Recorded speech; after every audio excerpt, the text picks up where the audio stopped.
आजा आजा जिंदे शामी आने के तले है, आजा जरी वाले नीले आसमाने के तले है।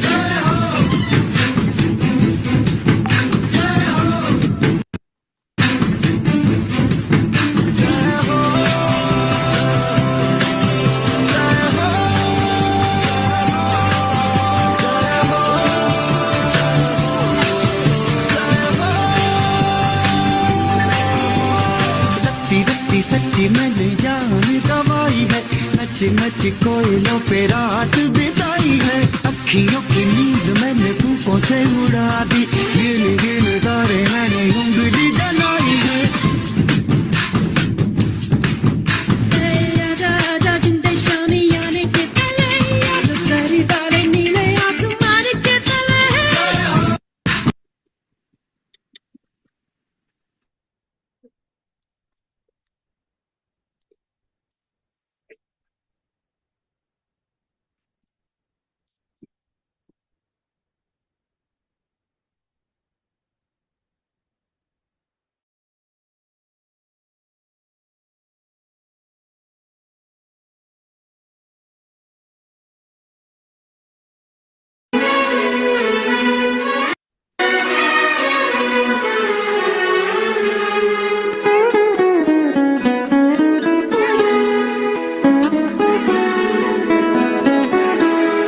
हीच मुची प्रार्थनान, हेच मुचे मागणी।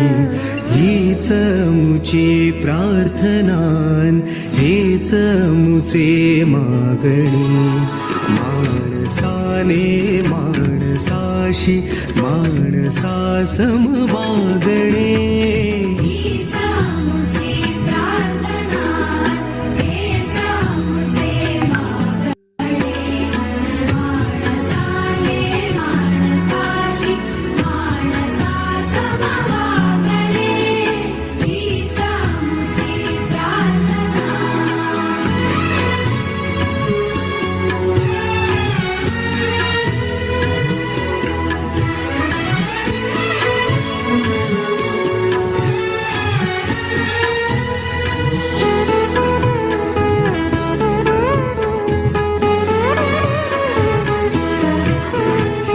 धर्म जाती प्रांत भाषा द्वेष सारे संपू दे।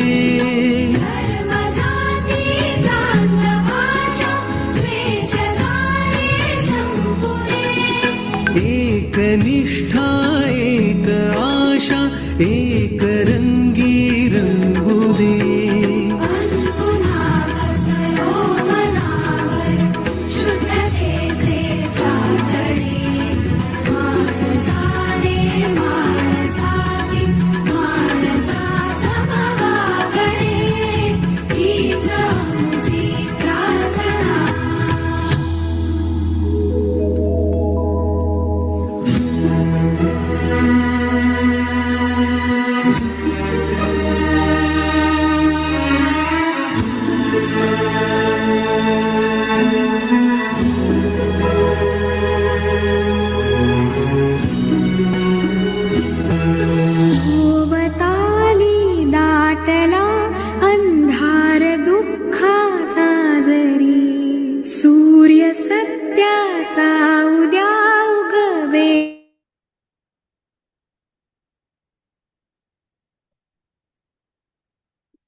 जिंदगी जगावे चांगले, पावले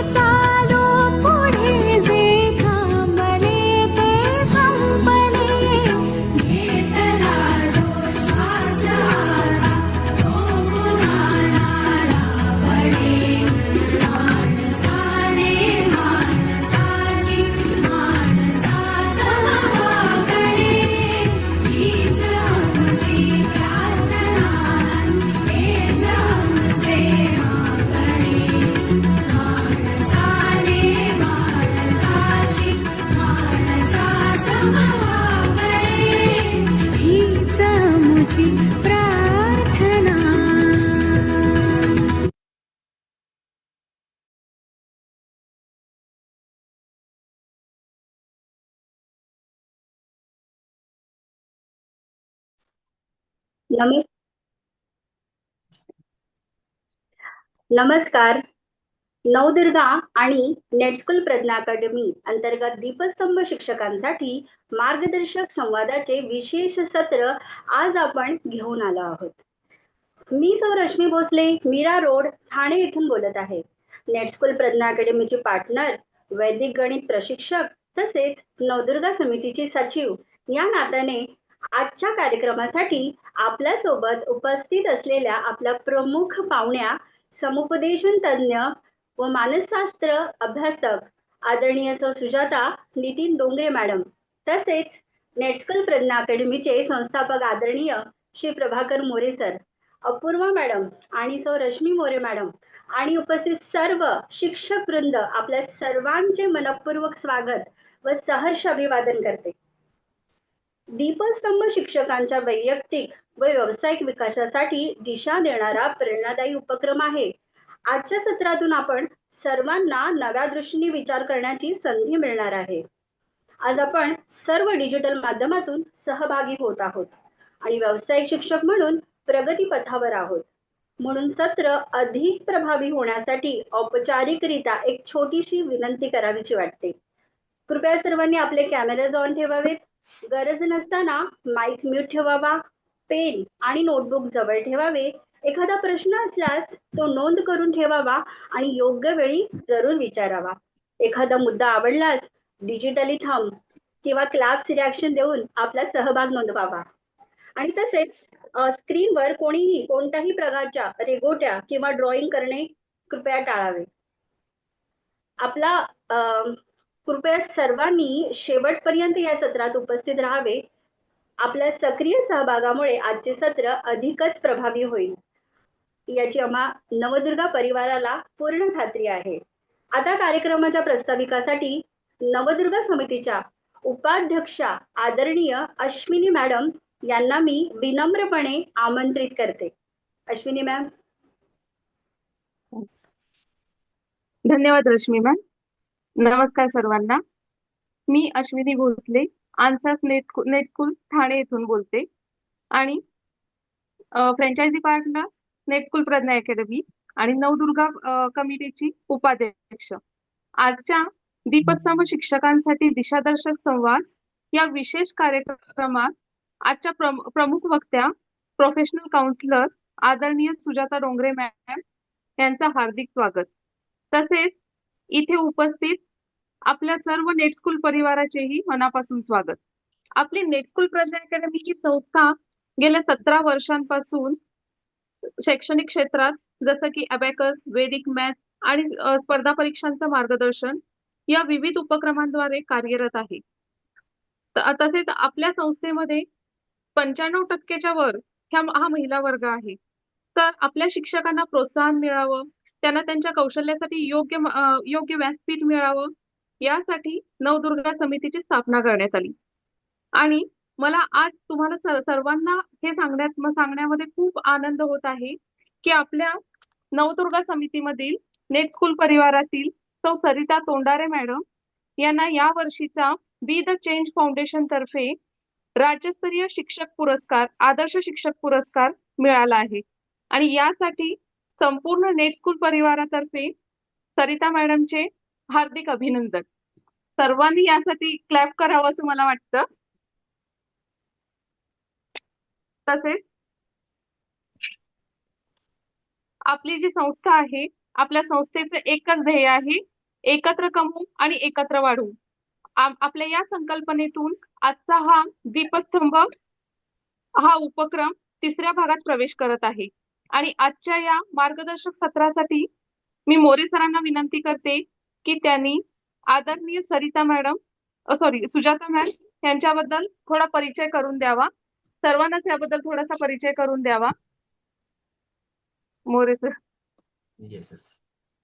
नमस्कार सुजाता मॅम. नमस्ते. खऱ्या अर्थाने सुजाता मॅमची आज खूप वर्षानंतर अशा पद्धतीला आम्हाला निमंत्रित करता येते याचा खूप आनंद आहे. कारण कोरोना काळापासून आम्ही कनेक्ट आहोत. भेट होण्याचा देखील योग लवकरच येईल बहुतेक.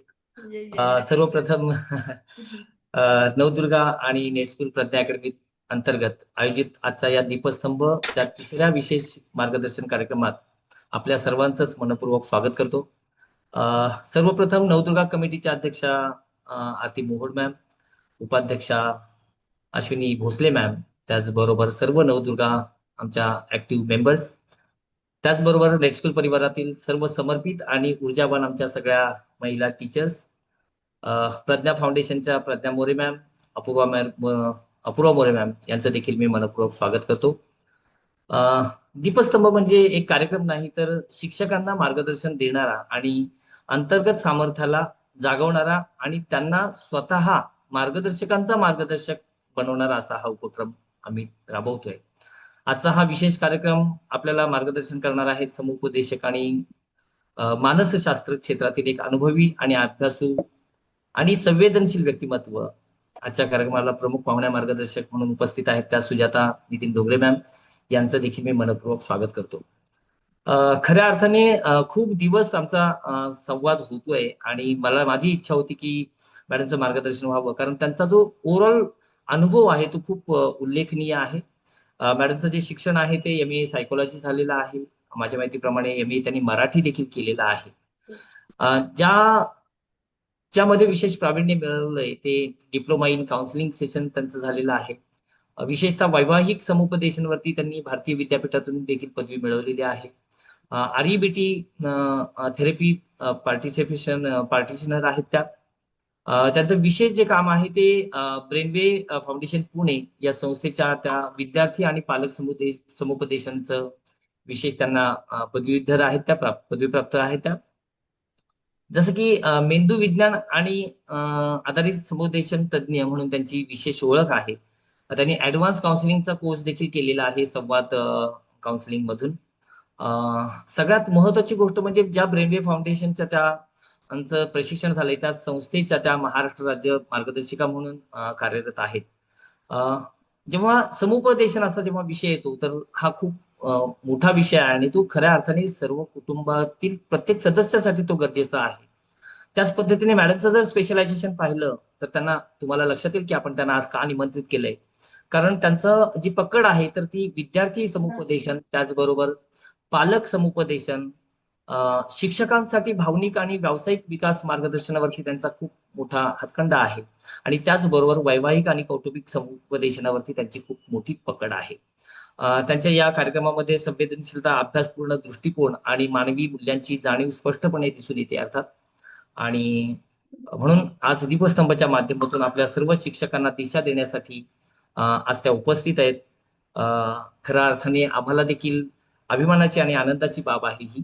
त्यामुळे मी त्यांचं पुन्हा एकदा मनपूर्वक स्वागत करतो आणि मलाही माहिती आहे की आपण सर्वजण त्यांना ऐकण्यासाठी उत्सुक आहात. त्यामुळे मी जास्त वेळ न घेता त्यांचं पुन्हा एकदा मनपूर्वक स्वागत करतो आणि थेट आपण जाऊया मॅडमच्या मार्गदर्शन सत्राकडे. So thank you very much. Thank you. नमस्कार सर.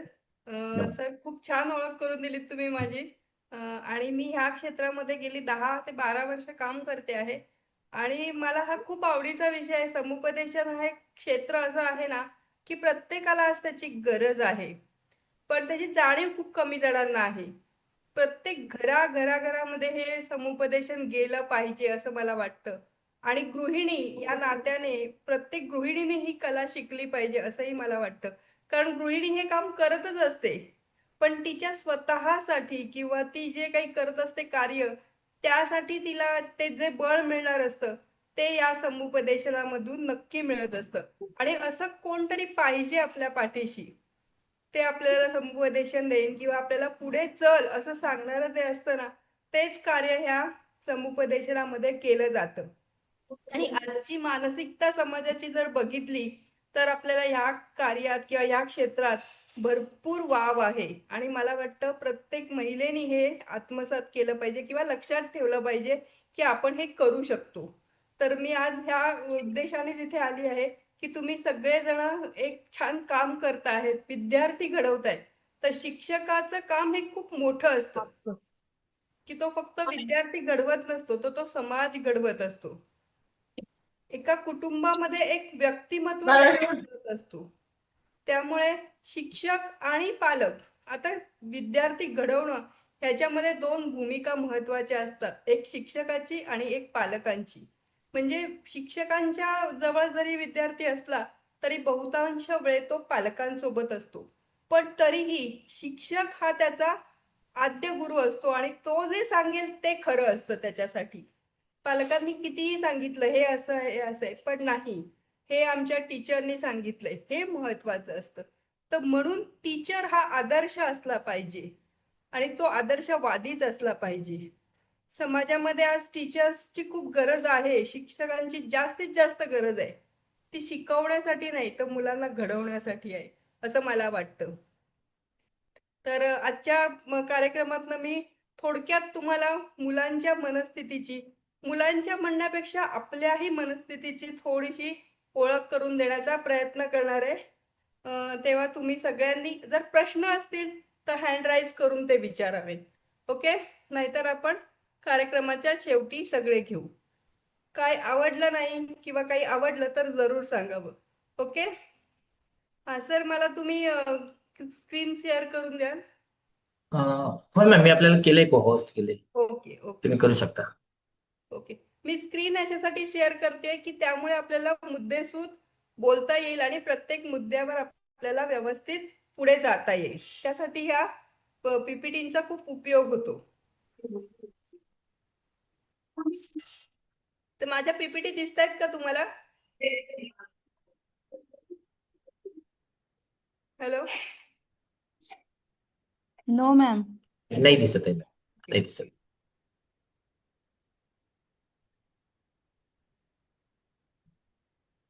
आता दिसत आहेत? येस मॅम, हो मॅम. ओके. दिसतंय मॅम. तर आजचा आपला विषय आहे की विद्यार्थी, पालक आणि शिक्षक यांच्यामध्ये कसं आपण समतोल साधून मुलांची एकाग्रता वाढवण्याचं काम कसं करू शकतो, हा मेन विषय आहे. बघा, प्रत्येक क्षेत्रामध्ये जर असं झालेलं आहे की माणूस स्थिर बुद्धीने काही विचार करू शकत नाहीये, एके ठिकाणी तो स्थिर होत नाहीये. म्हणजे जरी स्त्री मल्टीटास्किंग व्यवहार करत असेल किंवा पुरुषही कामाबरोबर घर सांभाळत असेल तरी डोक्यात एवढे असंख्य विषय असतात, त्याला एकाग्र होणं जमत नाहीये. एकाग्र होणं म्हणजे काय, कोणी मला सांगू शकेल का?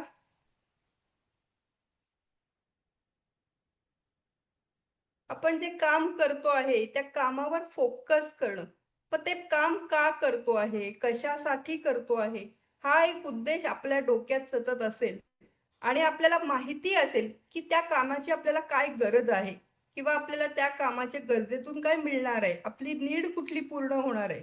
सगळ्यात महत्वाचं असतं की आपली कामामधून काय नीड पूर्ण करणार आहोत आपण किंवा आपल्याला त्यातून काय मिळणार आहे हे महत्वाचं असतं. जेव्हा तुम्हाला जे मिळणार अचिव्हमेंट असते किंवा तुम्ही जे मिळवणार असतात ते अमूल्य असेल तर तुम्ही त्याच्यावरती फोकस करता, बरोबर आहे?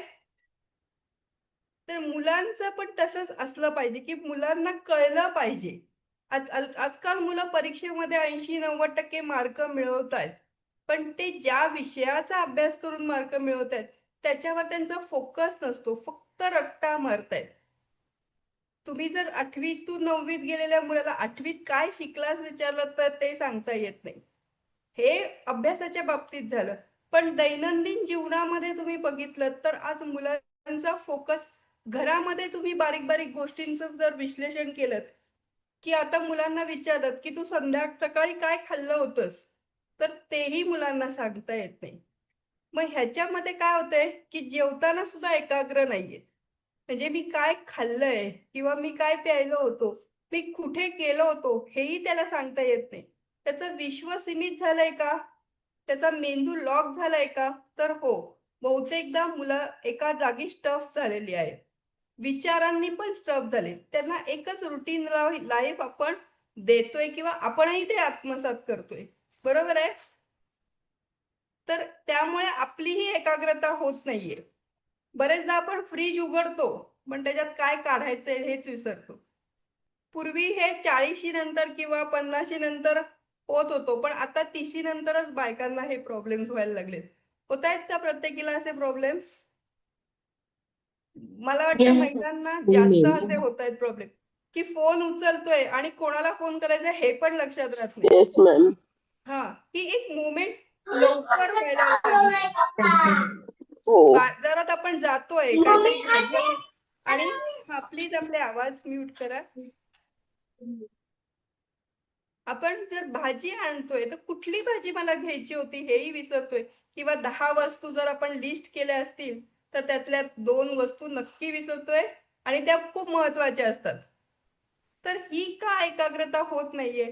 म्हणजे आता एकाग्रता म्हणजे काय हे तुम्हाला कळलं असेल, की आपलं जे काम करायचंय, बघा तुम्हाला जर एखाद्या लग्नाला जायचं असेल तर तुम्ही व्यवस्थित तयारी करता. म्हणजे कुठली साडी नेसायची, कुठला ब्लाऊज घालायचा, त्याच्यावर मॅचिंग दागिने कुठले असले पाहिजेत, कुठली हेअरस्टाईल करायची, हे परफेक्ट डिझायनिंग करून ठेवता. म्हणजे तुमचा मेंदू त्या अलर्ट मोडवर जातो. एरवी तुम्हाला काम करताना हे अलर्टनेस नसतो, पण जेव्हा तुम्ही कुठे फंक्शनला जाताय, कुठे लग्नाला जाताय, तर तुम्ही स्वतःवर खूप लक्ष देता, खूप छान तयार होता, कुठली मॅचिंग लिपस्टिक कुठली असेल हेही ठरलेलं असतं. मग तुम्ही तिथे फोकस असता, म्हणजे एकाग्र. मग काम करताना पण कुठलंही काम जेव्हा तुम्ही करताय तेव्हा त्याच्यावर फोकस होणं खूप गरजेचं आहे. आपला मेंदू असा आहे की तो हॅबिच्युअल आहे. म्हणजे जर तुम्ही गाडी चालवायला जेव्हा जाता तेव्हा तुम्ही काय करता, की चावी फिरवता, क्लच सोडता आणि गाडी चालवता. पण जेव्हा तुम्ही सुरुवातीला गाडी चालवत होतात किंवा तेव्हा शिकत होतात तेव्हा इतकं इझी होतं का ते? तेव्हा बसणं सुद्धा इझी नव्हतं. मग ते कसं बसायचं, हँडल कसं धरायचं, हे सगळं तुम्ही शिकून घेतलं, आत्मसात केलं, तेव्हा ते तुमच्या मेंदूला तुम्ही तयार केलं. पण नंतर काय झालं, त्याची तुम्हाला सवय झाली. आता जेवण करायचं असेल, चपात्या करायच्या असतील तर तुम्हाला इझी झालंय कशी कणिक भिजवायची हे माहिती करायला नको. कुठला व्हिडिओ बघायला लागत नाही तुम्हाला का चपात्या करण्यासाठी कुठला व्हिडिओ बघायचा आहे किंवा काही ट्रेनिंग घ्यायचंय, काही गरज नाहीये. कपडे धुवायची काही असेल जे रेग्युलर काम आम्ही करतोय त्याच्यासाठी आता आम्हाला ट्रेनिंगची आवश्यकता नाही आहे. म्हणजे ते काम आम्हाला रुटीनचं झालंय. मग आपला मेंदू असाच आहे की त्याला रुटीन काम आहे ना, ते कळलं ना की तो त्याच्याकडे लक्ष देणं बंद करतो. मेंदू हा खूप आपला सवयीचा गुलाम आहे. जर तुम्ही मेंदूला तशा इन्स्ट्रक्शन देत गेलात, सेफर साईड खूप त्याला आवडते. म्हणजे आपल्याला सेफ झोन मध्ये राहायला आवडतं सगळ्यांना, बरोबर आहे? कम्फर्ट झोन सोडायचा नसतो आपल्याला. कुठेही आपण म्हणतो ना की कशाला वेगळ्या रस्त्याने कशाला जायचं, रुटीनचा रस्ता आहे तोच चालवून घेऊया. नवीन आव्हान आलं ना की आपण बिचकतो, आपण पटकन तयार होत नाही. तर हेच मुलांच्या बाबतीत पण सतत होत आहे की मुलं ही रुटीन अभ्यास करायला तयार होत आहेत, पण स्पर्धा परीक्षांना किंवा काही वक्तृत्व स्पर्धा असतील किंवा ड्रॉइंगच्या स्पर्धा, अशा स्पर्धांमध्ये भाग घेण्यासाठी मुलं सहज तयार होत नाहीत.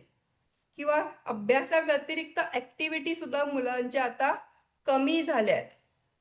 ह्याच्यामुळे त्यांचे एकाग्र होणं कमी होत चाललंय. ते एका ठिकाणी बसून किंवा एका ठिकाणी उभं राहून एखादं काम करू शकत नाहीयेत. ही कॅपॅसिटी मुलांची खूप कमी होत चाललेली आहे. तुम्ही जर ऑब्झर्व केलं तर मुलांना आता पटकन एखाद्या कामावर लक्ष केंद्रित करणं म्हणजे कॉन्सन्ट्रेशन करणं खूप जड जाते. अभ्यास 1 तास करायचा असेल तर 1 तास मुलं बसून पुस्तक घेऊन बसतात, पण किती अभ्यास केला हे त्यांना कधीही सांगता येणार नाही. मार्क अभ्यास काय काय केलायस हेही त्यांना सांगता येत नाही. कुठल्या विषयाची गरज आहे, कुठल्या विषयाची जास्तीत जास्त त्यांनी अभ्यास केला पाहिजे हेही त्याला सांगता येत नाही. जेवढं सांगितलं जाते तेवढं ते फॉलो केलं जाते. तर लक्ष देऊन त्याच्यामधलं सगळं कौशल्य आत्मसात करण्याची वृत्ती आज कमी होते का? तर हो, प्रत्येक क्षेत्रामध्ये हे होते आणि खास करून विद्यार्थ्यांच्या बाबतीत तर. कारण विद्यार्थ्यांना तोच अभ्यासात आहे, वेगळं काही देत सांगितलं जातंय का? त्याला शाळेत सांगितलं जातं 2+2, ए फॉर ऍपल हेच डोळ्यासमोर येतो का आपल्याकडे? बी फॉर बॅट असंच येतं का समोर? कोणी ए फॉर वेगळं काही असेल, असं अंजली असेल, अन्मिता असेल किंवा अमृता असेल, हे असं कोणी म्हटलंय का? नाही. ए फॉर ऍपल टिपिकल झालंय, म्हणजे आपण टिपिकल शिक्षण घेतोय. आपल्या मुलांना पण तेच सवयीचं झालंय. म्हणजे 2+2 4, की बेरीज करायची, वजाबाकी करायची, भागाकार करायचा, एवढंच शिकवतोय. बाकी ह्याच्यापेक्षा वेगळं आपण काहीच शिकवत नाही त्याला. शिकवतोय का? किंवा त्याचा प्रयत्नही आपणही करत नाही. आणि म्हणून मुलांची आज एकाग्रता कमी होत चालली आहे, कारण त्यांना नवीन शिकवण्याची किंवा शिकण्याची इच्छा उरली नाहीये, किंवा ती तयार करायची आपलीही कॅपॅसिटी नाहीये. आपणही मुलांना नवीन काही सहज शिकवायला तयार होत नाही आहोत. बरोबर? आता बघा, हे सगळं होण्याचं मुख्य कारण काय आहे? काय कारण असावीत की हे घडतंय? हे का घडतंय? तर सध्याचं सगळ्यात मोठं कारण आहे तर मोबाईल. म्हणजे आज 80% लोकांची समस्या मोबाईलमुळे आहे. 20% मी कमी केलेत, कारण ती लोक आता अवेअर झालीत, तर ते ह्याच्यावरती काम करतायत. पण 80% लोकांचा मोबाईल ही समस्या झाली आहे.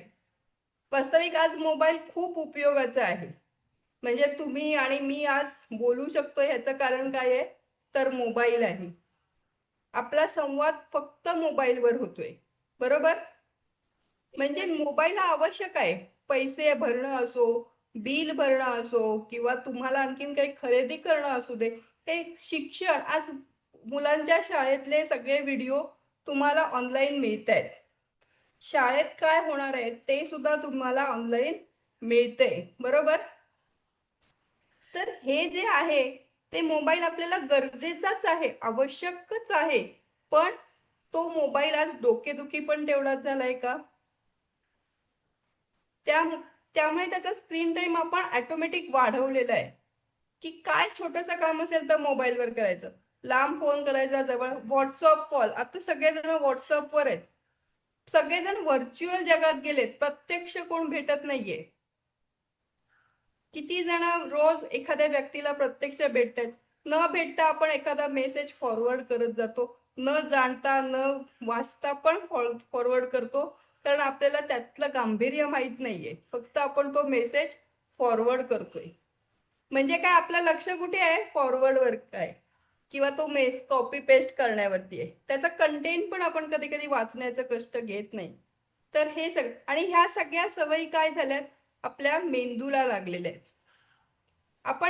आपण सगळेच, म्हणजे फक्त मुलं नाही, आता बऱ्याचदा पालक ब्लेम करतात मुलांना, की ही मुलं 24 तास बघावं तेव्हा मोबाईलवर असतात.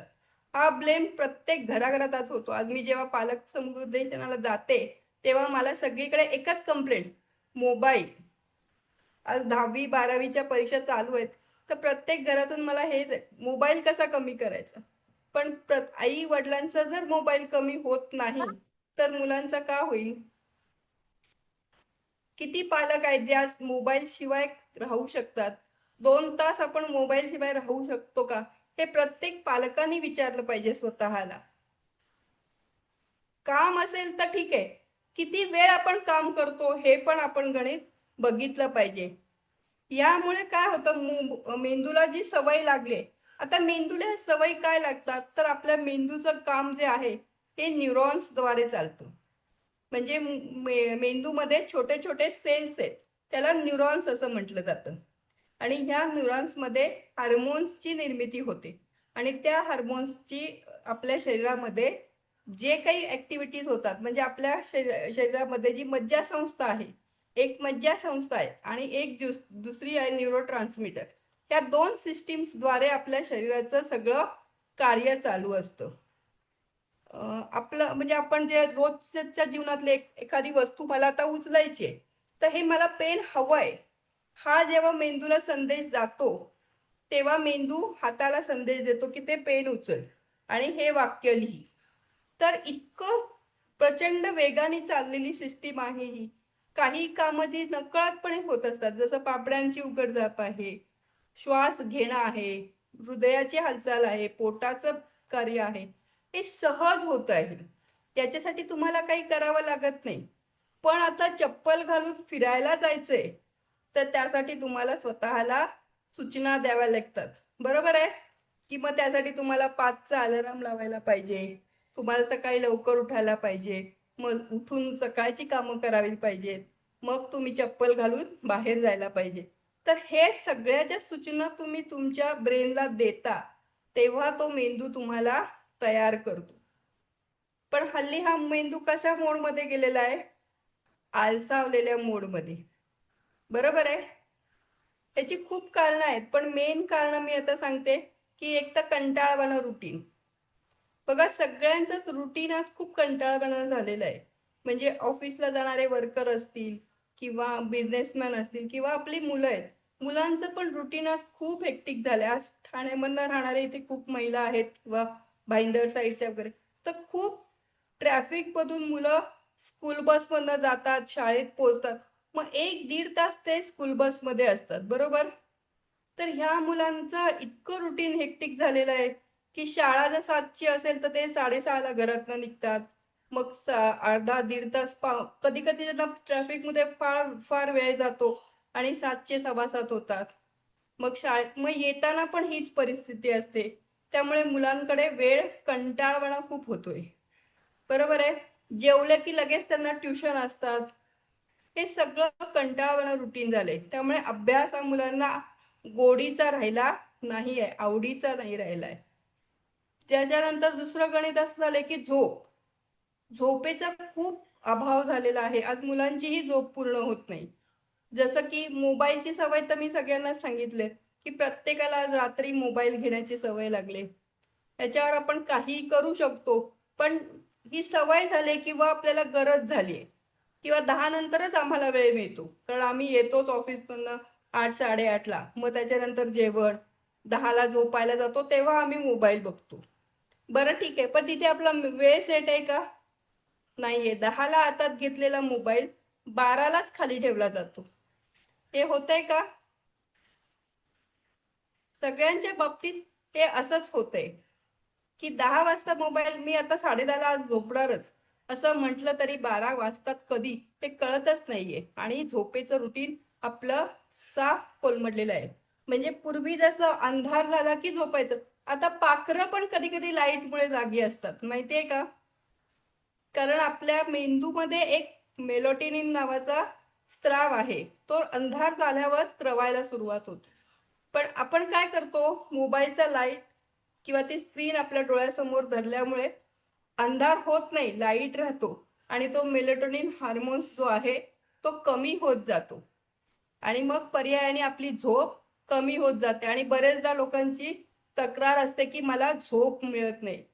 तो झोपेचा अभाव हे सगळ्यात मोठं कारण आहे. आणखीन सगळ्यात मोठं म्हणजे की आपण पुरेशी झोप घेत नाही. त्यामुळे दिवसभर आपण आळसावलेले असतो. आपलं लक्ष, आपण कामं करत असतो पण आपलं लक्ष कुठेतरी दुसरीकडे असतं किंवा डोक्यात असंख्य विचार असतात आणि कुठल्याही विचाराची कुठल्याही विचाराशी लिंक लागलेली नसते. बरोबर आहे? आणि मग जे मेन काम असतं ते केलं जात नाही. चुकीचा आहार. आता झोपेची पण रुटीन नाही, तर एवढं रुटीन कंटाळवाणं झालंय ना, तर समोर येईल ते खाल्लं जातं, जसं असेल तसं खाल्लं जातं. त्यातली पौष्टिकता, त्यातला स्वाद, चव बघणं एवढा सुद्धा वेळ नसतो. कसा तरी डब्बा खायचा आणि पुढचं काम करायचं.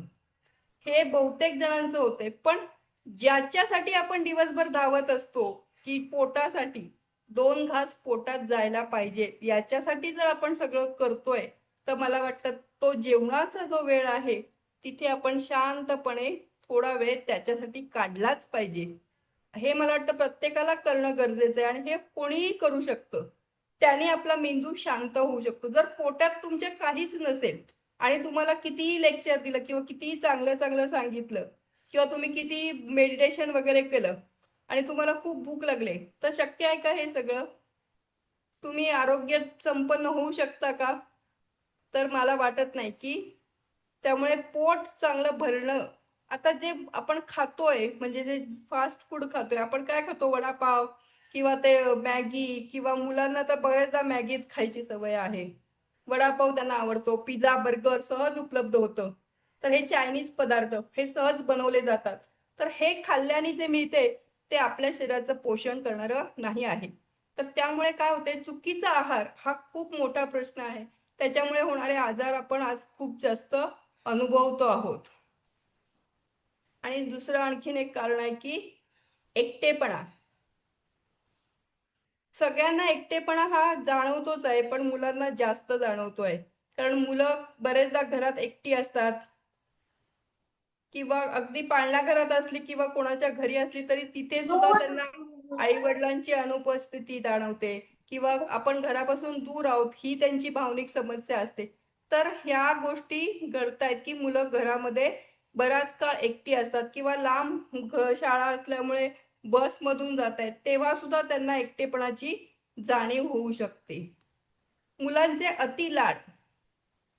मुलांचे अति लाड तुम्ही जर करत असाल तर मुलांना त्यांचा तो हक्क वाटतो, आणि मग ते प्रत्येक गोष्ट डिमांडिंग मोडमध्ये जातात. त्यामुळे त्यांच्या डोक्यात काय असतं की मला हे दिलंच पाहिजे ह्यांनी. त्यांना जरुरी बाकी काही वाटत नाही, त्यांची गरज काय पूर्ण होते. मी जर जराशी आकांतांडव केला, आक्रस्ताळेपणा केला, रडलो किंवा रडली तर मला हे सगळं मिळणार आहे. त्यामुळे मला बाकी फोकस करण्याची गरजच नाहीये, मला कष्ट करण्याची गरज नाहीये, मला त्याच्यासाठी काही वेगळे एफर्ट्स घ्यायला पाहिजेत असंही नसतं. त्यामुळे मुलांचे जास्त लाड केले जाते, किंवा त्यांना पॅम्परिंग पण केलं जाते. मुलांना खूप सेफ झोन मध्ये आज वाढवलं जाते की तू हे करू नकोस, तू इथे जाऊ नकोस, इथे असं कष्ट किंवा तू मेहनत करू नकोस, तू बाजारात जाऊ नकोस. बऱ्याचदा आई मुलांना नको नको तू नको करूस. मुलीला सांगितलं जातं नाही तुझी आता तू अभ्यास कर, तू घरातलं काही काम करू नकोस. हे बरेच ठिकाणी होते. आज किती घरामध्ये मुलं बाजारातनं सामान आणतायत. आता आया पण आणत नसतील कारण ऑनलाईनचा जमाना आहे, त्यामुळे मुलांना सांगणं तर दूरचीच गोष्ट आहे. पण आज मुलांना ही जबाबदारी माहीतच नाहीये. आता आईच सांगते जाऊ दे हे ऑनलाईन मागवूया, बरोबर आली पार्सल घेऊन तो पण तो पार्सल घेऊन येणारा माणूस त्याच्याशी आयडेंटिफाय कर, त्याला बोलव किंवा त्याच्याशी बोल, कसा व्यवहार करायचा हे पण त्या मुलांना सांगणं खूप गरजेचं आहे. तुम्ही ऑनलाईन करा, हरकत नाही, ती काळाची गरज आहे, पण तुम्ही ते करताना सुद्धा मुलाला त्याच्यात इन्व्हॉल्व करा किंवा मुलीला इन्व्हॉल्व करा, त्याला माहिती असू द्यात. आज ऑनलाईन जेव्हा तुम्ही व्यवहार करतायत तेव्हा फसवणुकीचे एवढे घटना घडतायत आणि मुलं ह्याच्यामध्ये सहज बळी पडतायत. तर व्यवहाराची बाजू जर समजावून सांगितली तर मुलांचं लक्ष थोडंसं छानपैकी तिथे इन्व्हॉल्व होऊ शकतात. मुलं घरामध्ये लक्ष देऊ शकतात, घरातल्या कामांमध्ये त्यांचं इन्व्हॉल्वमेंट होतं. मुलांना ह्या सगळ्या गोष्टींची जाणीव असणं गरजेचं आहे, आणि जबाबदारी म्हणजे काय असते हे पण जास्त चांगल्या रीतीने समजेल मला वाटतं. आज मोठ्या मुलांची समस्या आहे की त्यांना जबाबदारीच नसते. लग्न झाल्यानंतर बऱ्याचदा हीच समस्या येते नवरा बायको मध्ये की याला काही कळतच नाही किंवा हिला काही समजतच नाही, कारण का जबाबदारीची जाणीवच नाहीये.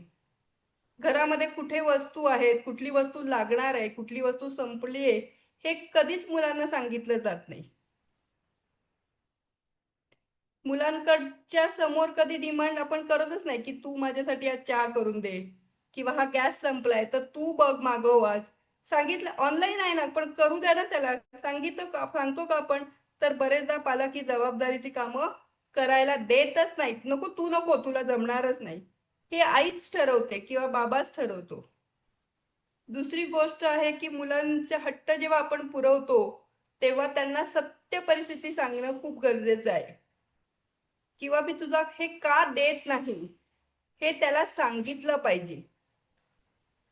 माझी परिस्थिती नाही आहे हे तुम्ही सांगता आणि तुमच्यासाठी एखादं सामान आणता, तेव्हा मुलं काय विचार करतं, माझ्यासाठी वस्तू नाही आणत पण स्वतःसाठी आणतात. कुठेतरी निगेटिव्ह भावना त्याच्या मनामध्ये तयार होते. हेच जर तुम्ही त्याची गरज आहे का किंवा ती खरंच आवश्यक आहे का हे त्याला पटवून दिलं तर मला वाटतं तुमच्यामध्ये आणि त्याच्यामध्ये बॉन्डिंग पण चांगलं होईल. आज प्रत्येक घरामध्ये पालक मुलांना व्यवहारापासून बाजूला करतायत. व्यवहार तुम्ही सांगतच नाहीत, कारण काय होतंय, नको त्याला टेन्शन नको, तिला टेन्शन नको, तिची आता एक्झाम आहे. पण हे सगळ्यात जास्त घातक आहे. किंवा माझ्या आईबाबांची काय परिस्थिती आहे, आज कर्ज काढणं हे मुलांना माहितीच नाहीये की त्याचं काय असतं, आई बाबा कसले हप्ते भरतायत किंवा त्यांना किती पैशाचं कर्ज आहे हे मुलांपर्यंत जातच नाही, आपण जाऊ देत नाही. पण थोडं मोठं झाल्यावर मुलांना योग्य शब्दात योग्य रीतीने जर तुम्ही समजावलं तर मला वाटतं हे सहज मुलांच्याकडे जबाबदारी येईल आणि ते पण त्याच्यावर लक्ष देऊ शकतील. आणि त्यामुळे त्यांना तेवढी गरज वाटत नाही सगळी डोक्याला त्रास घेण्याची. काही तर मुलं सांगतात आम्हाला काही सांगूच नका, या फालतू गोष्टी. खूप घरामध्ये मी हे शब्द ऐकलेत की ह्या फालतू गोष्टी आमच्यापर्यंत येऊ देऊ नका. तर ह्या फालतू गोष्टी नाही आहेत हे तुम्ही सांगा मुलांना. आणि मुलांशी या गोष्टींवर तुम्ही चर्चा करणं खूप गरजेचं आहे. आता तुम्ही म्हणाल जो 2-3 वर्षाचं 4-5 वर्षाचं मूल आहे तर त्याच्याशी आम्ही हे बोलायचं का? तर मग त्याच्याशी नाही बोलायचं, पण त्याला सांगायचं आज ना मी अशी भाजी करणार आहे, तू मला मदत करशील का? तुला कोणती भाजी आवडते? किंवा त्याला एका दिवशी आपल्या बरोबर बाजारात घेऊन जा. एखाद दिवशी त्याला एखादा भांड धुवायला सांगा. हे धुवशील का तू? हे प्रश्न विचारा. मला जरा हात दुखतोय, तर हे सांगून त्याला तुम्ही तुमच्यामध्ये इन्व्हॉल्व करून घ्या. म्हणजे त्याची थोडी कार्यक्षमता वाढेल. मुलांसमोर चुकीचं वर्तन येतं. आता मी थोडक्यात तुम्हाला हे सगळं सांगते आहे, तर तुम्हाला काही फास्ट होत आहे असं वाटतं का? नाही. Okay okay. आता मी सांगते की मुलांसमोर आपण चुकीचं वर्तन करायचं नाही. म्हणजे बरेचदा आपण एखाद्या गोष्टींचे बद्दल एखाद्या व्यक्तीबद्दलची टीका करत असतो. ती मुलासमोर आज घराघरात दूरदर्शन काय टीव्ही चालू असतं, त्या चॅनलवर तर घराघरातले वादच फक्त असतात. ते सगळं तुमच्या बरोबर मुलं बघत असतात, बरोबर आहे. आणि जर चुकून तशीच गोष्ट तुमच्या घरात घडली, कधीतरी तुमच्या नवरा बायकोंचे वाद झाले, मूल समोर असतं आणि तुम्ही एकमेकाला रागाने बोलत असता.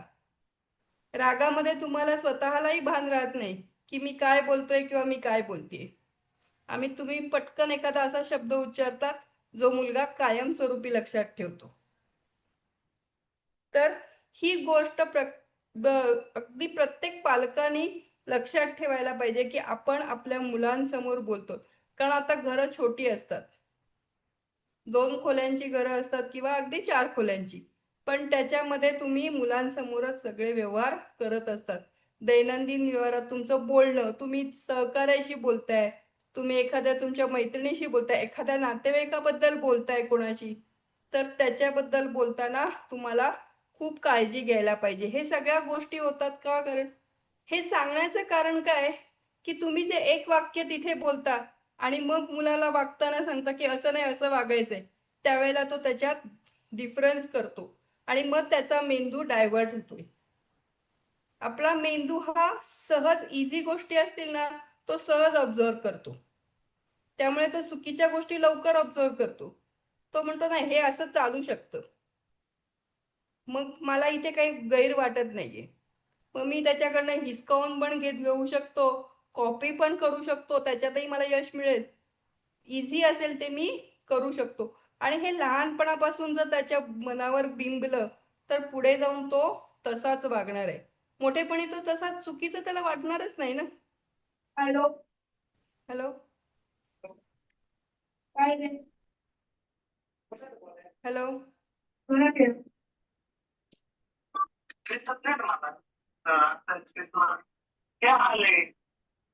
कोणाचं तरी माईक चालू आहे, त्यांनी बंद करा. दीपाली पाटील मॅम.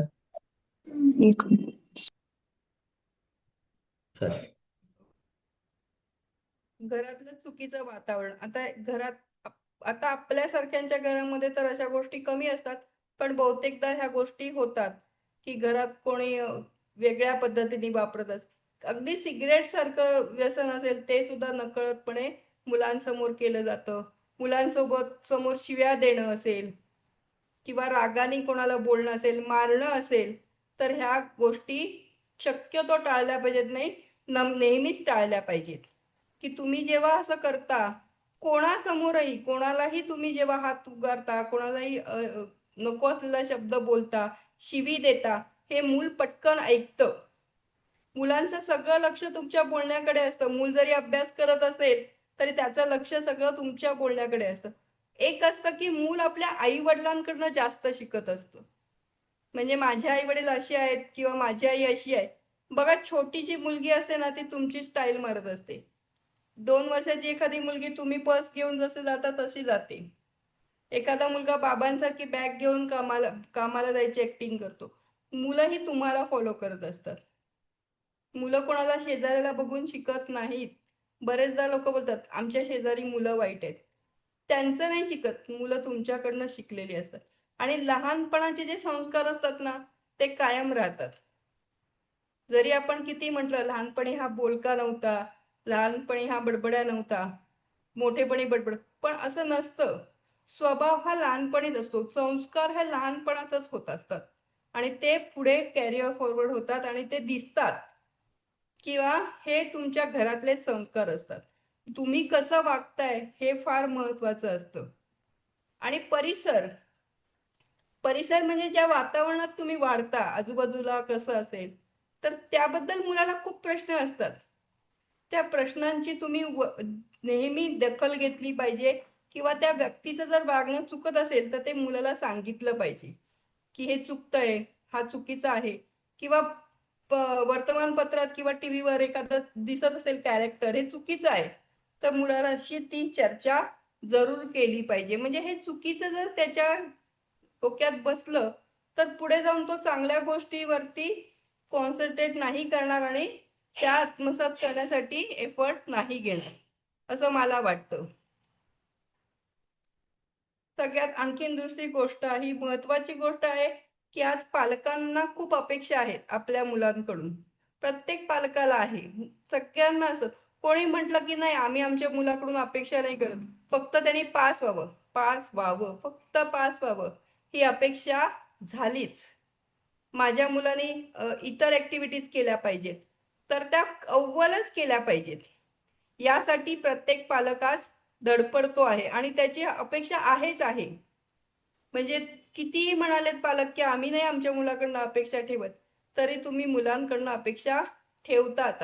आणि मग मुलांना स्पर्धेत पण तुम्हाला उतरवायचंय, मग त्याच्यावर तुम्ही दबाव टाकत राहतात. बघ त्याला किती चांगले मार्क मिळाले, मग तुला पण मिळाले पाहिजेत. मुलांकडनं जेव्हा तुम्ही अपेक्षा ठेवताय तेव्हा त्याला नीट समजावून सांगा की तुझ्यासाठी हे आहे, तुला ह्याच्यातनं हे मिळालं पाहिजे आणि त्याची आवड जाणून घेणं खूप जरुरी आहे. त्याला काय आवडतंय, त्याला काय करावंसं वाटतंय हे खूप जास्त महत्वाचं आहे. इतर सगळ्या गोष्टी महत्वाच्या आहेत, पण मुलाला जर ते मुळात आवडतच नाही किंवा त्याला ते समजतच नाही तर ते का समजत नाहीये, त्याला ते का आवडत नाहीये हे जाणून घेणं पालक म्हणून तुमच्यासाठी खूप गरजेचं आहे. प्रत्येक मूल हे प्रत्येक वयाला एक टप्पा पार करत असतं की त्या त्या वयात त्याला तेवढी तेवढी त्याची मानसिक आणि बौद्धिक क्षमता असते.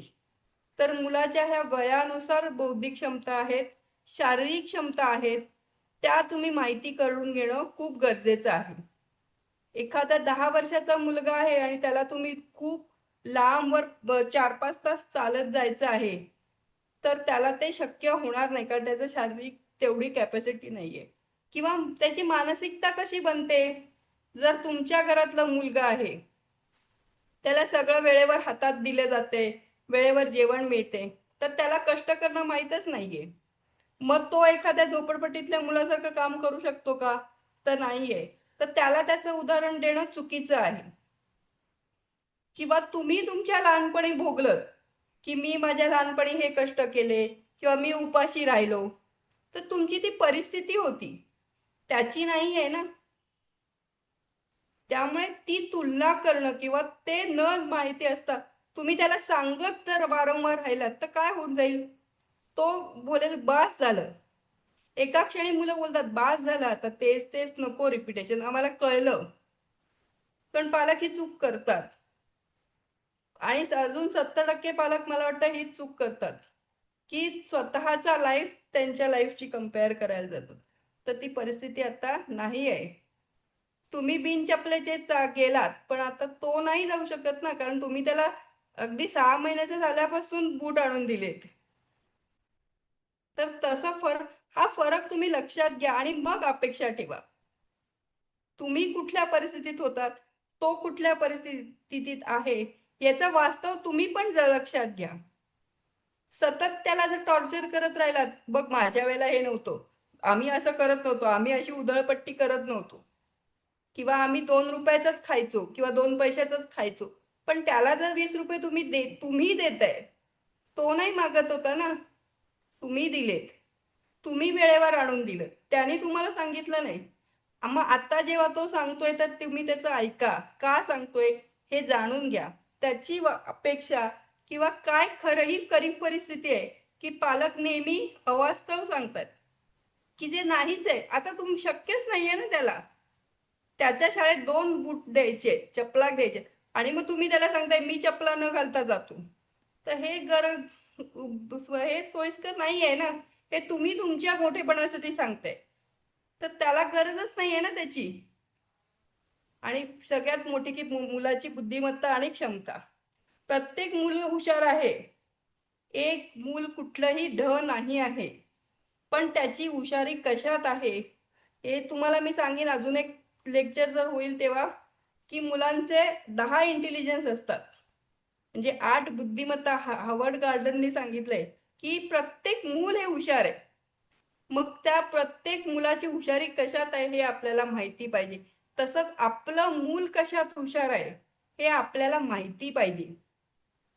तुला गणित पण आलं पाहिजे, तुला भाषा पण आली पाहिजे, तुला इतिहास पण आला पाहिजे, तुला सगळं व्यवस्थित, आणि तुला सगळं 100% आलं पाहिजे. तर ही फोर्स तुम्ही करू नका, कारण मुलांची बुद्धिमत्ता सारखी नाहीये. मुलाला जे समजतंय, मुलाची जी क्षमता आहे, त्याला कंटाळा येतोय तरी तुम्ही त्याला जर करायला सांगताय तर तो करू शकेल का? मग कुठेतरी त्याची प्रोग्रेस कमी होणारच आहे. आत्ता नाही होत, आता तुम्ही करून घेताय, पण 10वी नंतर 12वी नंतर त्याला ह्या समस्यांना समोर जावंच लागतंय. तर बुद्धिमत्ता आणि क्षमता बुद्धिमत्तेपेक्षा क्षमता जाणून घेणं खूप गरजेचं आहे. मग क्षमता फक्त शारीरिक आहे का? तर शारीरिक नाही, मानसिक पण आहे. विचारांची क्षमता आहे. प्रत्येक मूल सारखा विचार नाही करत. 2 मुलं वेगवेगळा विचार करतात. एकाला लागलं तर एक रडतो आणि एक त्याचं जाऊ दे एवढंच लागले असं पण म्हणतो. ही 2 मुलं एकाच घरात असू शकतात. एकाला लागलं तो सारखं किती लागलंय बघत राहतो, आणि एका मुलाला लागलं तो हा लागलं असं जरासं जाऊ दे संपलं, तो सोडून देतो. हे लहानपणापासूनच होत असतं. तर हे तुम्ही लक्षात घ्यायला पाहिजे की त्या मुलाला गरज असते की त्याला हा मलमपट्टी करायचं, मग 5 मिनिटांनी बघायचं, परत त्याला सांगायला लागतं अरे जाऊ दे एवढंच लागलंय आता बरं होईल, ते बघू नकोस. किंवा त्याच्याबरोबर आपण हो रे खूप लागले असं जर म्हटलं ना तर त्याला बरं वाटतं. पण त्याच वेळेला आपण त्याला नाकारलं ना, मग तो बोलतो माझी कोणाला कदरच नाही, किंमतच नाही, मग मी तुमच्याशी काय बोलत नाही किंवा काय सांगू असं होतं. तर हे पण खूप गरजेचं आहे की 2 मुलांच्या विचारांची जी कॅपॅसिटी आहे किंवा पद्धत आहे ती वेगवेगळी आहे, ती पण समजणं खूप गरजेचं असतं.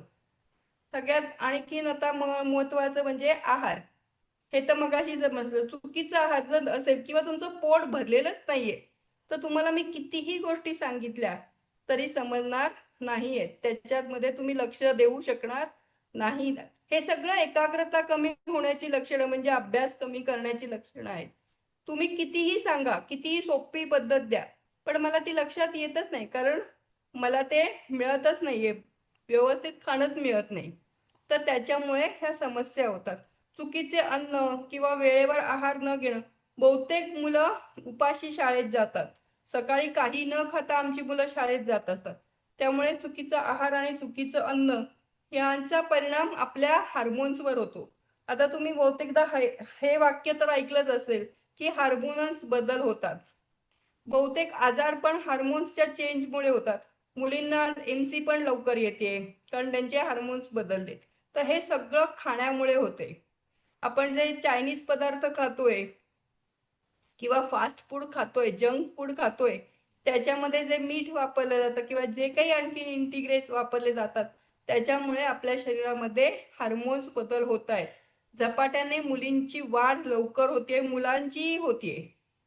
त्या हार्मोन्सचा परिणाम म्हणून मुलांना पण बऱ्याच समस्यांना तोंड द्यावं लागतंय, आणि आज मुलांमध्ये नको त्या गोष्टींचं पण रुजवात होते आहे. म्हणजे लहान वयातच त्यांना विरुद्ध लिंगी आकर्षण तयार होते, आज तुम्ही बघितली तर 11-12 वर्षाची मुलांमध्ये प्रेम प्रकरण होत आहेत. तर ही सगळी कारणं आहेत हार्मोन्सच्या बदलामुळे. तर ह्याच्यासाठी आहार योग्य घेणं किंवा आहारावर आपलं नियंत्रण असणं खूप गरजेचं आहे.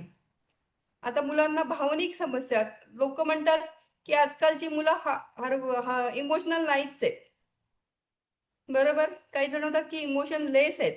तर माणूस इमोशन लेस कधीही असू शकत नाही. राग, चिडचिड, द्वेष, मत्सर ह्या सगळ्या पण इमोशन्सच आहेत आणि मुलांमध्ये ह्या भावना आज जास्त वाढीस लागलेल्या आहेत. आपला राग आला असेल तर आपण कुठलं काम करू शकतो का व्यवस्थित लक्ष देऊन? तर नाही. मुलांचं पण तसंच होतंय. मुलांच्या मनामध्ये खूप राग आहे, खूप खदखद आहे. त्याच्यामुळे पण मुलं एकाग्र होत नाहीयेत. हट्ट करणे हा तर त्यांचा स्वभाव झालाय की तू नाही दिलंस तर बाबा देणार आहे, बाबांनी नाही दिलं तर तू देणार आहेस, किंवा आजी देणार आहे, आजोबा देणार आहेत. मागणी तसा पुरवठा मला होणार आहे कुठून तरी, हे एक हट्टाचं कारण आहे. दुसरं कारण सत्य माहीत नसणं. तिसरं कारण की त्याला मिळते मला पण मिळालंच पाहिजे, किंवा परिस्थिती आहे पण तुम्ही देत नाही, असं पण आहे. नंतर बऱ्याच गोष्टीमध्ये त्याचा आळस झालाय. आळसाला पण आपणच कारणीभूत आहोत की नको करूस, आता नको करूस, उद्या कर, किंवा तू नाही केलंस तर मीच करते आहे, मीच काम करून देते, मी तुझं दप्तर भरून देते. किती आया असतात मुलांचे दप्तर 8वी-9वी पर्यंत भरत असतात. पुस्तकं त्याने अभ्यास केला की उचलून ठेवणं हे काम आईचंच असतं, कारण ती घरात असते तर ती करते मुलाचे सगळे काम. शाळेचा ड्रेस काढणं किंवा काय असेल, ही सगळी कामं आयाच करत असतात. कुठल्याही गोष्टीमध्ये मुलाला स्वतःहून कामासाठी प्रोत्साहित करायचं असेल तर त्याला त्याच्या जबाबदारीची जाणीव करून दिली पाहिजे. बरीच मुलं, काही वेळेला मुलं एका जागी बसून राहतात, तर त्याला कारण पण हीच आहेत की आळस. तर आळस कुठल्या गोष्टीमुळे येतो हे समजलं आता तुम्हाला. आणि आहार, काही वेळेला खाणं, एका जागी बसून तो खात राहतो, मग ती परत आपल्याला सवय होते. जसं मेंदूला सवय झालं, डोपामिन जो हार्मोन्स आहे. तुम्हाला कंटाळा यायला लागला का?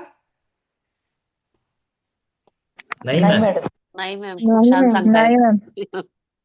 तर मुलांना बऱ्याचदा आपला जो मेंदूमध्ये डोपामाइन आहे, हार्मोन्स आहे, हा मूडी हार्मोन्स आहे. म्हणजे आपण जसा मूड ठेवलेला असतो, केलेला असतो, तसा संतुलित ठेवणं हे काम डोपामाइनचं आहे. म्हणजे जर आपण मोबाईल का बघतो सारखं सारखं माहितीये का? कारण आपल्या मेंदूला मध्ये डोपामाइन स्त्रवला जातो आणि मेंदूला ते आवडत जातं आणि मग ते आवडीचं काम तो करायला लागतो. पण ह्या सगळ्या गोष्टीचा परिणाम आपल्या आरोग्यावर होतो आणि मुलांच्या पण होतो. कारण मुलं हल्ली सारखी वरचेवर आजारी पडतात. त्यांना चिडचिड झाल्यामुळे पण, मेंदू त्रासलेला असल्यामुळे पण त्याला ताप येतो, पोटात दुखणं, उलटी होणं, अन्न न पचणं. खूप मुलांना आज समस्या आहेत की त्यांना खाल्लेलं पचत नाही. सर्दी, खोकला हे सगळे आजार मानसिकतेशी संबंधित आहेत. म्हणजे तुमची जर मानसिकता खराब असेल तर तुम्हाला सर्दी होतेच होते. बघा, जर तुम्हाला जर खूप राग आला तर तुमचं डोकं नक्की दुखतं आणि घशाशी जळजळ होत राहते. म्हणजे ऍसिडिटी होते, कफ होतो, पित्त होतं. तर हे सगळं जे आजार आहेत हे तुमच्या मानसिकतेशी संबंधित आहेत. खूप मोठं आहे हे, पण आहार आणि आपली मानसिकता पण खूप जवळचा संबंध आहे. सात्विक आहार खाल्ला की आपलं मन पण शांत राहतं. हे जे सांगितलं आहे ना आपल्या पूर्वजांनी, ते 100% खरं आहे. बघा, साधं वरण भात आणि लोणचं जेवलात ना तर तुम्हाला शांत झोप लागते. पण तेच जर तुम्ही हॉटेलमध्ये खाऊन या, तुम्हाला पटकन झोपता नाही येत, पोटाला तड लागते किंवा दुसऱ्या दिवशी त्याचा इफेक्ट राहतो. तर हे सगळं जे आपण लाईफस्टाईल केले ना, ही इझी आहे, आपण सहज अफोर्ड पण करू शकतो, पण त्याचे जे परिणाम आहेत ते खूप जास्त आहेत आणि हे आपली पिढी भोगते. कारण आज लहान लहान मुलांनाही blood pressure, diabetes, heart attack सुद्धा यायला लागलेत. ह्याच्या ऐवजी आपण मुलांना जर डायव्हर्ट केलं तर किती छान होईल. मुलांशी आपण बोललो, संवाद, त्यांच्याशी बोलणं खूप गरजेचं आहे. मुलांच्या डोक्यात ज्या कल्पना आहेत ना त्या तुम्ही ऐकायला पाहिजेत. पण आज ते मुलं सांगतच नाहीत, ती बोलतच नाहीत. त्यामुळे त्यांच्या मनात काय चाललंय ना हे तुम्हाला खरं माहीतच नाहीये. आपण 2 गोष्टी सांगतो, फक्त अभ्यास कर, शाळेत काय शिकवलं, बाई काय बोलल्या, मित्रांशी काय बोला, तुझ्या मित्राला किती मार्क मिळाले, मित्रांनी कुठलं स्पर्धा जिंकली, हेच संवाद आपले असतात. भावनिक इमोशनल मुलांशी नातं आपलं नाहीच आहे, ना छोट्या मुलांची आहे ना मोठ्या मुलांची आहे. मी नेहमी सांगते, शाळेत जेव्हा मुलांना सोडायला जाता ना, छोट्या मुलांना, तुम्ही पण ऑब्झर्व करा, बघा की आईने एका हातात मूल धरलेलं असतं आणि मूल खूप बोलत असतं. छोटं असेल ना तर ते बडबड बडबड करत असतं आणि आई मोबाईलवर किंवा मैत्रिणीशी बोलत असते. मूल कोणाशी बोलतं, मग ते 5 वर्षाच्या होईपर्यंत एकटं बोलतं. नंतर त्याला मित्र मिळत जातात, मैत्रिणी मिळत जातात. मग 12-15 वर्षाचं मूल तुमच्याशी बोलतच नाही. मग आया कंप्लेंट करतात, हल्ली आमच्याशी बोलत नाही, आमची मुलगी आम्हाला काही सांगत नाही.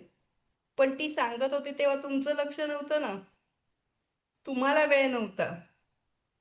तर तुम्ही मुलांसाठी वेळ काढा, मुलांशी बोला. संवाद म्हणजे बोला नाही, ऐका. संवादाचा अर्थ आहे की तुम्ही पण ऐका, मुलं काय म्हणतायत ते ऐका, आणि तेव्हाच मुलं तुमच्याशी बोलतील, मोठेपणी पण बोलतील, कारण त्यांना विश्वास आहे की तुम्ही ऐकताय. आता त्यांना विश्वासच राहिला नाही की हे ऐकतच नाहीत, मग मी कशाला बोलू. तुम्ही तरी बोलाल का कोणाशी, ती माझं ऐकतच नाही, मग मी कशाला बोलू तिच्याशी.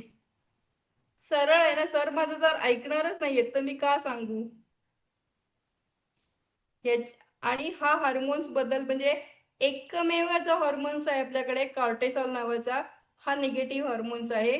बाकी 4 पॉझिटिव्ह हार्मोन्स आहेत आपल्याकडे. हे आपल्या छोट्या छोट्या कृतीतून, म्हणजे व्यायाम, आपण मुलांना जवळ घेणं, मुलांचा उत्साह वाढवणं, योग्य आहार घेणं, या गोष्टी जर केल्या तर पॉझिटिव्ह हार्मोन्स सहज स्त्रवत आहेत. आणि हे हार्मोन्सच आपलं सगळं, जर व्यक्तिमत्व घडवतायत तर आपल्याला त्यांच्याकडे लक्ष देणं खूप गरजेचं आहे. आता हे हार्मोन्स कोणते आहेत ह्याच्यासाठी सुद्धा मला एक वेगळं तुम्हाला सेशन द्यावं लागेल, कारण हे हार्मोन्सचं खूप मोठं विस्तृत असं स्पष्टीकरण द्यावं लागेल. कशामुळे आपल्या खाण्यातून बरेचसे हार्मोन्स मिळतात. आपली जी खाण्याची आहार पद्धती आहे ना ही अतिशय सुंदर आहे, पण आपण तीच विसरलोय. आपण फास्ट फूडला सहज जवळ केले, कारण आपण कम्फर्ट झोन बनवलाय आणि तोच आपल्याला घातक होणार आहे. आज आपल्याला वाटतंय की सहज करू शकतो, औषधांवर जगतोय आपण. डोकं दुखलं की गोळी घेतोय आणि डोकं दुखण्यात वेदना शमवतोय. पण खरं डोकेदुखी आपल्या आहारात आहे, आपल्या मनात आहे, आपल्या मानसिकतेत आहे. त्याच्यावर काम करणं गरजेचं आहे. मला भूकच लागत नाहीये, याच्यासाठी डॉक्टरकडे जातोय, पण का, माझी मानसिकता खराब आहे. मुलं पण ह्याला बळी पडतायत. आज आपली छोटी छोटी मुलं खूप स्ट्रेसमध्ये आहेत, त्या मुलांना खूप ताण आहे, त्यांचं कम्युनिकेशन स्टाईल बदलली आहे. तर मुलांच्या ह्या व्यवहारावर लक्ष, आता ह्या सगळ्या गोष्टी एक पालक पण करतात आणि एक शिक्षकांवर पण ह्याची जबाबदारी असते. जर घरामध्ये मुलांना जर कोण समजून घेत असतील ते आई वडील, आणि शाळेमध्ये समजून घेणारं टीचर्सच असतात. आणि ह्या जेव्हा मूल शाळेत जायला लागतं तेव्हा टीचर्सकडनं ह्या अपेक्षा केल्या जातात. म्हणून प्रत्येक विद्यार्थ्याला समजून घेणं, मला माहिती आहे वर्गात 70 मुलं असतील किंवा अगदी 40 मुलं असतील, पण तुम्हाला सगळ्या मुलांशी संवाद साधायलाच पाहिजे, त्याला समजून घेतलंच पाहिजे. जर तुम्ही एकाच मुलाला उत्साह देत असाल किंवा प्रोत्साहन देत असाल तर मुलं तुमच्यापासून नकळत दूर जातील. तुमच्याबद्दल त्याला आदर वाटला पाहिजे, तुमचं वर्तन असंच असलं पाहिजे.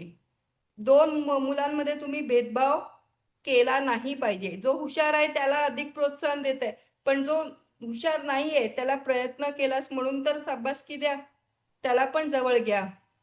तर प्रत्येक मुलाला समजून, आणि प्रत्येक मुलाच्या भावना समजून घ्या. तो काय बोलतोय, तो नुसता गप्प का बसतोय किंवा तो बडबड का करतोय हे समजून घेणं खूप गरज आहे. त्याला प्रश्न पडले असतील तर त्याला विचारायला सांगा. प्रत्येक मुलाला पडलेलेच असतात, तर शिक्षकांनी हे करणं खूप गरजेचं आहे. प्रत्येक मुलाला संधी मिळालीच पाहिजे असं मला वाटतं. आणि ही शिक्षकच हे करू शकतात. पालक आणि शिक्षकांपेक्षा शिक्षक मुलाला जास्त चांगल्या रीतीने घडवू शकतो असं मला म्हणतं.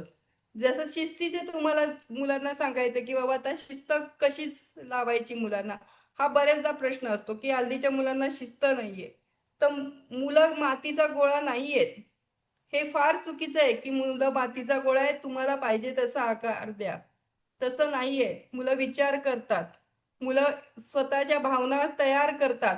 त्यांना काय अगदी 2 वर्षाचं मूल सुद्धा त्याला काय वाटतं हे कल्पना रंगवतो आणि तसं तुम्हाला सांगतो. तर मुलाला समजत असतं सगळं.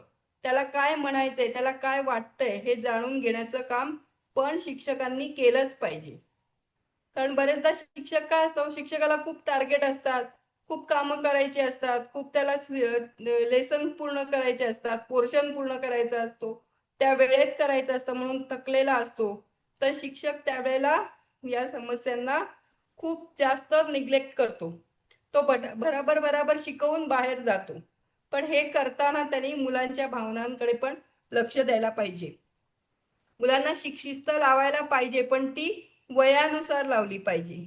की कोणाला कशी शिस्त लावायची, कुठल्या वयाच्या मुलाला कुठली शिक्षा करायची, हे पण नियम ठरवून घेतले पाहिजेत. कारण फक्त शिक्षा ही शिस्त लावण्याचं साधन नाहीये, तर बोलणं, सांगणं, प्रेमाने विचारणं आणि मग त्याला जाणीव करून देणं हे खूप गरजेचं आहे. सगळ्यात महत्वाची की जाणीव. जेव्हा तुम्ही जाणीव करून देता तेव्हा त्याला खूप जास्त समजतं आणि खूप लवकर समजतं. मला वाटतं हे समजलंय सगळ्यांना. तर मूल जे घडवतोय आपण, शाळेत घडवा नाही तर तुम्ही घरात घडवा. दोघांची जबाबदारी सारखीच आहे. म्हणजे पालकांनी म्हणायचं नाही की शिक्षकांनी काय केलं आणि शिक्षकांनी म्हणायचं नाही की पालकांनी शिकवायला पाहिजे. तर तुमची दोघांची जबाबदारी खूप महत्वाची आहे. तुम्ही आता भले कुठलाही विषय शिकवत असाल, पण तो शिकवणं, मुलाचं लक्ष त्याच्यात इन्व्हॉल्व करून घेणं खूप जास्त गरजेचं आहे. की मुलाला तुमच्यात काय इंटरेस्ट वाटावा हे महत्वाचं आहे. तुम्ही जो विषय शिकवताय त्याच्यापेक्षा तुमच्यात जास्त इंटरेस्ट वाटला ना, तर तो तुमचा विषय लवकर समजून घेईल. तुम्ही जर त्याला आपलेसं केलं तरच तो तुमच्या जवळ बसायला तयार होईल, तुमच्याशी बोलायला तयार होईल आणि मग तुम्ही काय शिकवताय ते त्याला नीट चांगलं समजेल. बघितलं, मुलांना जर तुम्ही छोटीशी गोष्ट दिलीत ना, तरी मुलं तुम्हाला दुसऱ्या दिवशी लक्षात ठेवतात. मला यांनी पेन दिलं किंवा मला पेन्सिल दिली. तर हे थोडंसं चांगलं वागणं आपण करूच शकतो असं मला वाटतं. ओके, बघा आता ही जे मी लिहिले हे सगळ्यात जास्त महत्वाचं आहे की शिक्षक हा सगळ्या मुलांवर संस्कार पण करत असतो, त्यांना शिस्त पण लावत असतो, त्याचं व्यक्तिमत्व चांगलं घडवत असतो. तर ह्या गोष्टी शिक्षकच करू शकतात. आई वडील प्रेमाने धाक दाखवून किंवा जबरदस्तीने एखाद्या 2 गोष्टी करून घेऊ शकतील, पण बाकीच्या ह्या सगळ्या ज्या गोष्टी आहेत हा शिक्षकच मुलांवर करू शकत असतो. मुलगा घडवणं किंवा विद्यार्थ्याला घडवणं हे काम किंवा ही जबाबदारी एका शिक्षकाचीच आहे. ते पालक नाही करू शकत. त्याला ज्ञान शिक्षक देत असतात आणि मुलाला मी जे शिकवतोय ते परिपूर्णतेने देणं हे काम मला वाटतं शिक्षकांचं आहे. म्हणजे कुठलंही काम ऑफिसर असेल ते कसंही करू दे, त्याला चालतं, पण शिक्षकाला चालत नाही. कारण तिथे त्याला एक माणूस घडवायचा, एक व्यक्तिमत्व घडवायचे. म्हणजे जर शिक्षक चुकीचा असेल तर विद्यार्थी नक्कीच चुकीचे होतात. आई वडील चुकीचे असतील तर कदाचित शाळेतनं मुलगा चांगला शिकून येतो की तो चांगला होतो, पण जर शिक्षक चुकीचे मिळाले तर त्याचं आयुष्य मार्गी लागणं खूप कठीण आहे. हे मला नक्की जाणवतं. विद्यार्थ्यांशी जेव्हा बोललो त्याला सगळ्यात जास्त महत्वाचे असतात त्याचे टीचर्स. कारण तो त्यांचंच ऐकत असतो, कारण ते त्याचा आदर्श असतात. आणि शिक्षक काय देतो मुलांना, तर ज्ञान देतो. ज्ञान ही खूप मोठी गोष्ट, खूप मोठं धन आहे, हे शिक्षक देत असतो. तर शिक्षकांनी आणि शिक्षकांनी पण अपडेट असायला पाहिजे. आताचं जग कसं आहे, तुम्ही जर अपडेट नाही आहात तर तुमच्याकडे कोणी येणार नाही किंवा तुम्हाला कोणी विचारणार नाही. तुम्ही जे शिकवताय त्यातलं परिपूर्ण नॉलेज तुम्हाला असलं पाहिजे. तुम्ही जीव ओढून शिकवताय ते काय शिकवताय हे तुम्हाला पण समजलं पाहिजे आणि का शिकवताय हे पण समजलं पाहिजे आणि ते तेवढ्याच यांनी तुम्ही त्या मुलामध्ये उतरवलं पाहिजे. त्या विषयाची आवड निर्माण करता आली पाहिजे तुम्हाला. म्हणजे त्याच्यासाठी तुम्हाला तो विषय समजणं खूप गरजेचं आहे. त्याच्यामध्ये नवीन नवीन काय जे येते ते आत्मसात करणं खूप गरजेचं आहे. शिक्षक हा नेहमी अपडेट होणारा असला पाहिजे, अपग्रेड होणारा असला पाहिजे. काल शिकवलं ते आज शिकवायचं नाहीये, त्याच्यात काहीतरी नवीन भर पडली पाहिजे, तरच शिक्षक यशस्वी होऊ शकतो. तेच तेच ज्ञान देत राहिलं तर रटाळवाणं होऊन जाईल सगळं, असं मला वाटतं. बरोबर आहे.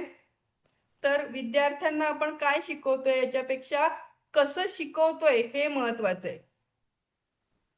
तुम्ही जे शिकवणार आहात ते फार महत्वाचं अशासाठी आहे की त्याला ते समजलं पाहिजे. त्यासाठी तुमच्या भाषेवर तुमचं चांगलं प्रभुत्व पाहिजे. ओके.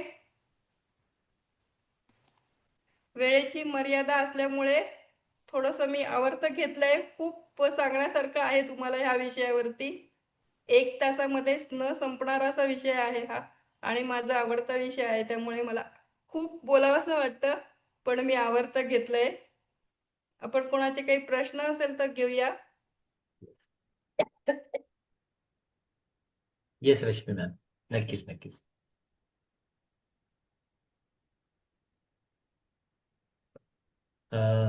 मला वाटतं कोणाला काही प्रश्न असतील तर माईक अनम्यूट करून एकेकाने विचारायला नक्की हरकत नाहीये.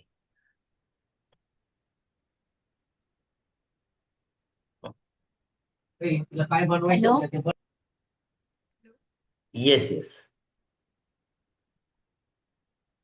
अ, विद्यार्थ्यांमधले उपजत गुण जे असतात ना ते कसे ओळखायचे असतात, म्हणजे कसं मुलांचा इंटरेस्ट चेंज चेंज होत चालतोय, तर मग ते उपजत गुण आहेत ते कसे ओळखावे, त्याच्यासाठी काही टेक्निक्स आहेत का? त्याच्यासाठी मग एक टेस्ट आहे, मी तुम्हाला सांगेन. तुम्ही पाहिजे तर मला फोन पण करू शकता. ठीक आहे.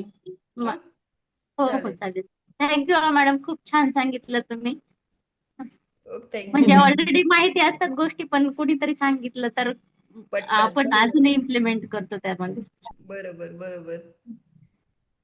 Yes yes. खूप छान सुजाता मॅम. थँक्यू अतिशय थँक्यू. सुंदर सांगितलं. म्हणजे रोजच्याच गोष्टी व्यवहारातल्या पण नकळतपणे पालकांचं दुर्लक्ष होतं. हो जसं हो. की तुम्ही मुलांना व्यवहार ज्ञान कसं शिकवायचं, हम्म. त्याच्या आवडती भाजी कोणती, काय त्याला बरोबर बाजारात घेऊन जायचं किंवा घरकामामध्ये त्याची मदत घ्यायची. ह्या ज्या खूप सोप्या गोष्टी आहेत, पण आपण त्याच्याकडे दुर्लक्ष करतो.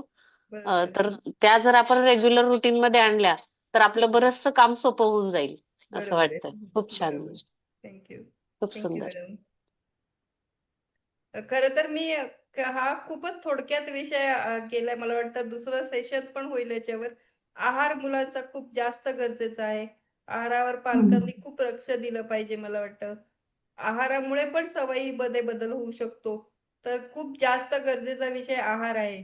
मुलांची झोप खूप जास्त मोठा विषय आहे. म्हणजे अगदी 5 वर्षाच्या पासून ते अगदी 25-30 वर्षाच्या मुलांपर्यंत झोपेची समस्या खूप झाली. म्हणजे यंग जनरेशनला, मोठ्या माणसांना तर आहेच, पण यंग जनरेशनला ही झोप ही खूप समस्या झाली आणि त्याची गरज काय आहे हे कळत नाहीये आजच्या पिढीला. आणि महिलांना सुद्धा जास्त खूप समस्या त्यामुळे निर्माण होत आहेत. तर मला वाटतं हे खूप जास्त चांगले विषय आहेत. नक्कीच मॅम. नमस्कार मॅडम. हो, बोला ना. अ, अ, प्रथम तर तुमचे खरंच मनापासून आभार की तुम्ही as a parents, as a teacher आम्हाला मुलांचे सायकोलॉजी म्हणजे मुलांचे समजवलं की मुलांचे कशा प्रकारे त्यांना हँडल करायचं. पण मला एक ॲज अ पॅरेंट्स म्हणून आणि ॲज अ टीचर म्हणून पण काही गोष्टी फेस होतात. ॲज अ पॅरेंट्स म्हणून माझा मुलगा 4 वर्षाचा आहे. ओके. पण जेव्हा मी घरी अभ्यास घेते त्यावेळी तो मला प्रचंड म्हणजे खूप मेहनत घ्यावी लागते आणि तोच जर ट्युशन मध्ये गेल्यावर ती बी ची लाईन स्टँडिंग येते त्याची बरोबर, पण माझ्याकडे स्टँडिंग येतच नाही. हा जो त्याच्या कलेनी घ्यावं, म्हणजे असं नाही की मारून वगैरे, कलेनी घ्यावं तरी सुद्धा असा प्रॉब्लेम फेस होतो. तर ह्या ह्या हे कसं फेस करायचं? घरी अभ्यास घेणं खूप कठीण होतं. येत असून माझं म्हणजे पालकांचं अगदी पेशन्स नाही राहत किंवा मला माहितीये त्याला येतं, बट तो माझ्यासमोर काढतच नाही. असं बहुतेकदा होतं. तुम्हाला माहिती आहे त्याला येतंय तरी तुम्ही फोर्स करताय की तू कर, तर असं काय? मी क्लासला त्याला पाठवलं ना, तेव्हा मला कळालं की त्याला बी ची स्टँडिंग लाईन सरळ येते, बट तो माझ्याकडे काढत नाहीये. तो हे मला नंतर रिअलाइज झालं की याला येतंय. तोपर्यंत मी घरी अभ्यास घेत होती ना, तो अजिबात म्हणजे एफर्ट दाखवतच नाही आणि तासनतास ते बुक घेऊन बसणार असं. ते त्याचं ना थोडस कल जाणून घ्या आणि त्याला फोर्स करू नका. तुम्ही वारंवार ते रिपिटेशन करताय की तू ऍक्च्युली तुम्ही टेन्शन घेताय. कळलं का? तो 4 वर्षाचाच आहे ही गोष्ट सोडून द्या.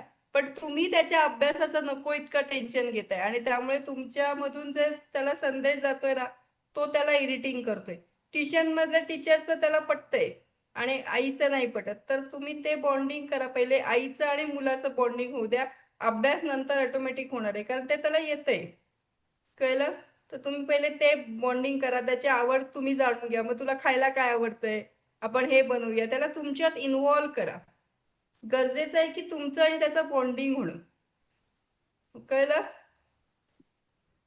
Yes, yes. Thank you ma'am. Thank you so much.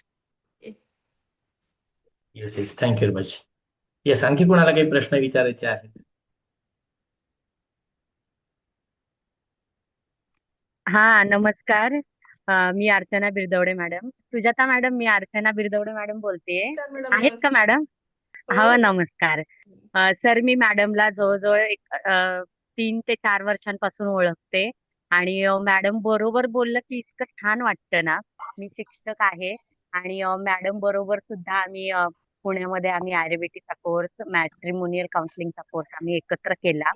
आणि आता सुद्धा एक 15 ते 20 दिवसापूर्वी साधारण 1 महिना झाला असेल, मी मॅडमला फोन केला होता की मॅडम माझं सगळं काम थांबलेलं आहे. सर मी तुमच्याशी पण 1 वर्ष झालं कनेक्ट झालेली आहे, एप्रिलमध्ये साधारण. मी फक्त मागच्या एप्रिलला याचा वेदिकचा एक वर्कशॉप घेतला. 15 दिवसापूर्वी मॅडमला तेच सांगितलं, माझं काम थांबलंय म्हटलं. काउन्सिलिंगचं पण थांबलंय किंवा मी कोर्स घेते ते म्हणजे सध्या त्याला फ्लो नाहीये. माझी प्री स्कूल आहे तेवढीच मी चालवते, पॅरेंट्सशी बोलते. तर मॅडम इतकं छान सजेशन दिलं. मी आता एवढ्या 15 दिवसात मी 2 मुलांचं काउन्सिलिंग केलंय मॅडम. एक 10वीचा विद्यार्थी आणि एक 12वीचा विद्यार्थी. Nice nice. मला इतकं समाधान वाटतंय. म्हणजे तुम्हाला अगदी मनापासून खूप खूप धन्यवाद. तुम्ही माझं तर काउन्सिलिंग केलंच केलं. माझ्या कामाला पण सुरुवात झाली. आता हळूहळू माझे वेदिकचे पण क्लास होईल.